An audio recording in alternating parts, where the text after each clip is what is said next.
So hi, my name is Doug Johnson. I'm lead the melanoma program at Vanderbilt University Medical Center and Vanderbilt Ingram Cancer Center. And today I'll talk to you a little bit about how we treat melanoma when it's become metastatic or when the melanoma has spread to different organs.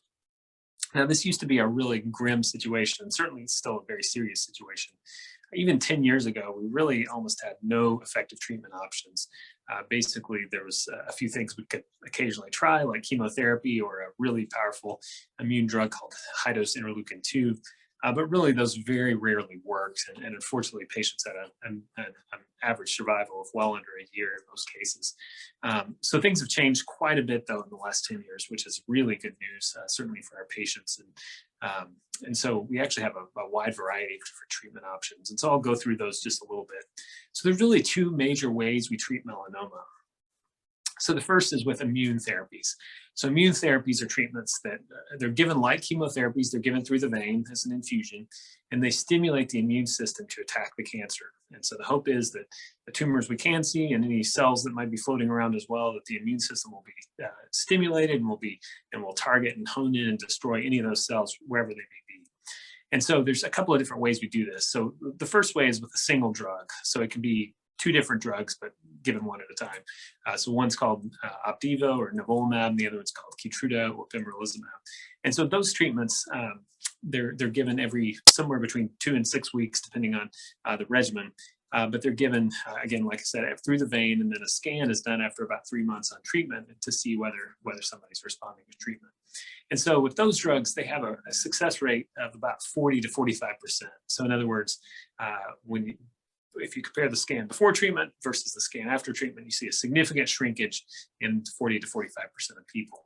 And the good news is when those treatments work, they have oftentimes a long-term response. So in other words, people don't respond just for a few weeks or a few months, but patients in many cases respond for years and years, maybe even indefinitely. And so actually, when those treatments are given, about 40% of people are alive and well 5 years later. So many of these people many people are probably cured with treatment.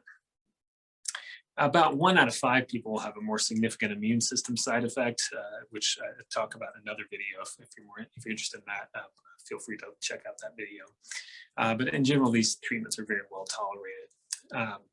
Now, we can also use immune therapy drugs in combination. So we're often using these treatments, the drug Opdivo or nivolumab is combined at the same time with another immune therapy drug called ipilimumab or Yervoy. And so these treatments are given basically one after another. They're given every 3 weeks for 4 treatments. So you basically get a treatment at week 0, week 3, week 6, week 9, and then a scan's gotten at week 12 to see whether somebody's responding to treatment. And these two drugs together actually increase the odds of success. So like I said, with a single drug, you have about a 40 to 45% success rate. With the two drugs together, you have somewhere between a 55 and 60% success rate. And again, like I said, I define success by a dramatic tumor shrinkage on the scan. And like I said, many patients who respond have these very long-lasting responses, which may even amount to a cure.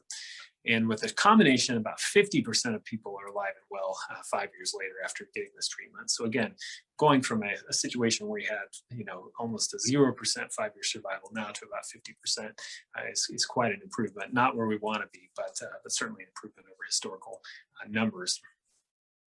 The other treatment that we sometimes will get, well, before I move to the other treatment class, sometimes we give those two treatments in sequence. So sometimes we might start with the single drug, and then if the single drug doesn't work, then we add the second drug on, the Yervoy. And so you can start with the single drug and then move to the combination. And you can oftentimes get just as much mileage with that kind of approach as well. So that's another option for many people. Now, the other way we often treat patients with advanced melanoma is with targeted therapy.